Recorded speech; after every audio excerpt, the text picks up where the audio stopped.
Delegation. What exactly does that mean? Legally, it means a Washington state licensed RN can have qualified nursing assistants perform a certain task in a designated setting. By having you perform these tasks, they are delegating their professional ability to perform a task to you. Once the RN delegates a task, they are still responsible and accountable for the nursing care of the client. So, it's important for an RN to trust that you know what you're doing. And on your part, when you accept a delegated task, it means that you are willing to perform that specific action in place of the RN. You need to make sure that you are given clear and specific instructions about what to do and when to do it. You should only accept a delegated task if you feel that you can perform it correctly and safely. It's a partnership, really. To help you understand your role in this partnership, I've invited Nancy Smith, an RN, to join me. Hi, Nancy. Welcome to the show. Hello, I'm happy to be here. Nancy, let's get right to the point. As I understand it, there are 5 conditions of nursing delegation. Basically, who, what, where, and when. We would say why, but it's pretty obvious that this is about protecting ourselves and the client we work for. That's exactly right. All right then. Why don't we start with who? Who can delegate nursing tasks to me? Only the licensed RN who's responsible for the client you're working with can delegate a task to you. So not my supervisor, not the LPN or physician or the client's brother? Not your supervisor unless that person is also your delegating RN. Nor should you accept a delegation from another RN who doesn't have responsibility for the client you're working with. What about who can accept a delegated task? Well, first of all, you must be a qualified nursing assistant. Which means? You must be either a registered or certified nursing assistant in Washington State. In addition, you need to have completed the education requirements for nurse delegation, taking this training and fundamentals of caregiving if you are or will be an NAR. Right. After you pass the final examination, you'll receive a certificate of completion. Don't worry about the test. After you watch these videos and read your workbook, you'll be ready. Oh, we've got a caller. Beckett from Tumwater, you're on the air. Hi, the other day I was asked to do something that I didn't really feel qualified to do. I did it anyway because someone had to, but it just didn't seem like something I should be doing. Nancy? Oh, was this a delegated task? Yeah, it is, but the thing is I just started 2 days ago. Generally, if you accept a nursing assistant position that includes delegation, you are stating your willingness to perform delegated tasks as part of your job responsibilities. Which also means that you have the skills necessary to perform the task. Beckett, did you accept the responsibility of performing this task? Yeah, I did. Well, another condition of accepting a delegated task is that you should never accept a delegated task until you believe that you can perform that task correctly and safely. You need to tell the RN your concerns, and you should go over it until you can do the task comfortably. In fact, it is your responsibility to not accept the task until you can do it safely. That's exactly right. Everyone involved in a delegation has certain responsibilities. The RN needs to determine that you have the skills necessary to perform the tasks correctly and without supervision. Beckett, you also need to notify your employer or the case manager about your concerns. Check your policies for the appropriate chain of command within your agency. Yeah, that's a great idea. Thanks a lot. Thank you. So if I'm asked to do something, I need to make sure the RN has seen me demonstrate that I can do it? That's right. For each delegation, the RN will give you specific written instructions on how to perform the task. The RN needs to train you on the job, showing you how to perform the task and ensuring that you can do it. The RN should only delegate a task to you when they're satisfied that you can correctly and safely perform that task. So if I haven't received training from the RN on that specific task, I shouldn't do it? Exactly, for your own protection and the safety of the client. That makes good sense to me. What about the kinds of tasks that are delegated? I'm willing to bet there are laws about that too. You're right, there is a law about delegated tasks and it can change, so refer to your workbook for the most up-to-date information.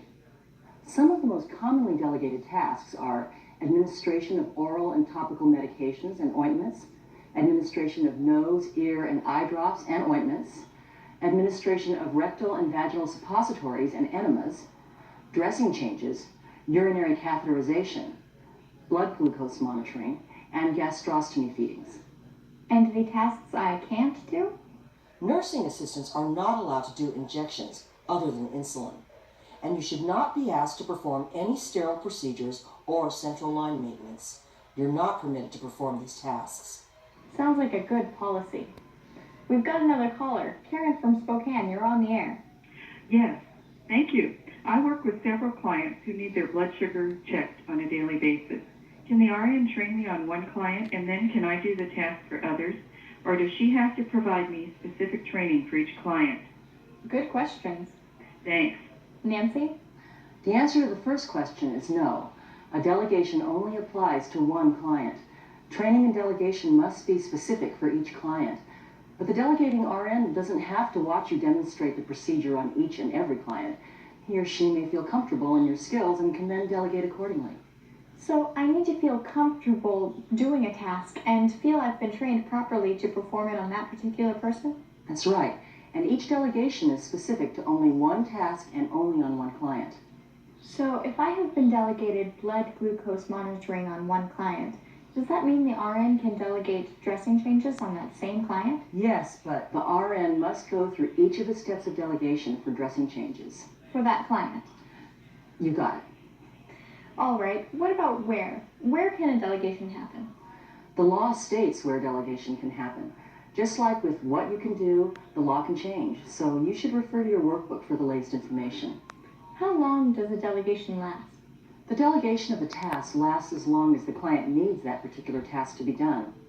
So basically, the RN will periodically review the delegation to make sure things are happening according to plan. The delegating RN can visit the client more frequently, and they may if the task is complicated or they want to be sure you understand how to perform it. You can call the delegating RN anytime if there's a change in the client's condition or if you have a concern and you want the RN to reassess the situation. What if the client doesn't want me to perform the task? That's their right. In fact, a delegation is a three-way agreement. It needs to be in writing and then signed by the client or their legal representative. So before an RN can delegate a task, they have to go through all three of those steps? That's right. They have to talk to the client or their authorized representative and get their written consent. Then they have to teach you how to perform the task. The nurse has to verify that you know how to do the task correctly and safely. They're also required to provide you with written delegation instructions. That seems like a lot to do. Well, people's health and well-being is a big responsibility. It's for everyone's protection, the RN, the NA, and the client. We've got another caller, Teresa from Longview. What's your question? What should I do if the doctor's office calls and changes the medication order over the phone? You cannot take the order over the phone. You should immediately contact the delegating RN and your supervisor. Can they fax it to you? Well, a faxed order signed by the healthcare professional can be used for immediate verification, but you should still contact the delegating RN before making any changes. Okay, thanks. Thanks for your call. Communication plays a very big role in making this whole process work effectively. Communication is key. Everyone involved has specific roles and responsibilities. First of all, the client is informed of the care options. If the client agrees to have the task delegated, then the client or representative must give written consent. What about roles and responsibilities of the RN? The RN has 5 main areas of responsibility in delegation: assessing the client and evaluating the appropriateness of delegation, obtaining written informed consent from the client or authorized representative, delegating the task, supervising the delegation, and canceling the delegation. Once a delegation task is in place, the RN has the continued responsibility of supervising and rescinding or canceling the delegation. They want to make sure the client is getting the right care and then to cancel the delegation if they're not. After the delegation is in place, the RN is still accountable and responsible for the client's care. The nursing assistant is accountable for following the delegation instructions. It's important that the NA performs the delegated task according to the specific instructions of the RN. In addition, the NA needs to continually observe the client for potential side effects of the medications, any negative reactions to the procedures, and complications from diseases. If you notice any changes, you need to report them immediately to the delegating RN. Another caller, Mabel from Longview. Go ahead. What if I've been doing a delegated task, but then decide I can no longer do it? What are the circumstances? Do you feel like it's a safety issue, or are you just sick of doing it? Well, what if I have, like a broken finger and I can't get a good handle on something? So that it might be unsafe for the client if I tried to do it. Well, there may be circumstances which arise in which you are unable to perform a task safely. You can refuse if that's the case. Okay, I'll keep that in mind. Thanks. Thanks for calling. Basically, it's a good idea to do whatever you can to see that the task is done. But if you can't, then contact your supervisor or the case manager and the delegating RN immediately if the client's safety is in jeopardy. Let's go over that again. If you are refusing to accept a delegated task because you feel the client's safety is in jeopardy or you didn't receive adequate training, the law provides you with protection from disciplinary action. It's also okay to refuse a delegated task if a client is not cooperative or if they appear to be having adverse reactions. If this is the case, you need to call the delegating RN immediately to let them know what's happening with the client. Be sure to know your in-house communication policy for reporting these incidents. A missed medication can be life-threatening in some cases. We've got another caller. David from Blaine, go ahead. What if I go to perform a task and the necessary supplies aren't available? You know, like gloves or dressings? Well, Dave, did you check under the kitchen sink? No, actually, I didn't do that. I'm just kidding, Dave. Thanks for your call. Well, while lack of proper supplies is a perfectly valid reason not to perform a task, you really should make every attempt to get the job done. If you can't do it, report to the proper person. Let's go over some other roles and responsibilities. The case manager identifies the need for nurse delegation on the service plan, makes a referral to a contracted nurse delegation provider, authorizes the payment to the delegating nurse, and assists the client to find a qualified nurse delegation provider. The home care agency supervisor schedules the qualified caregiver to meet the client's needs, supervises the personal care duties, and ensures there is a backup worker to provide client care. The employer or administrator has certain legal requirements to meet, like ensuring that the tasks performed are allowed by law, that the nursing assistant has completed all the requirements necessary for receiving delegation, that the delegation is completed correctly, and that the tasks themselves are performed accurately. We've got another call. Jesse from Mount Vernon, go ahead. Hi, I used to work for a group home in Ferndale, but now I'm working for an adult home in Burlington.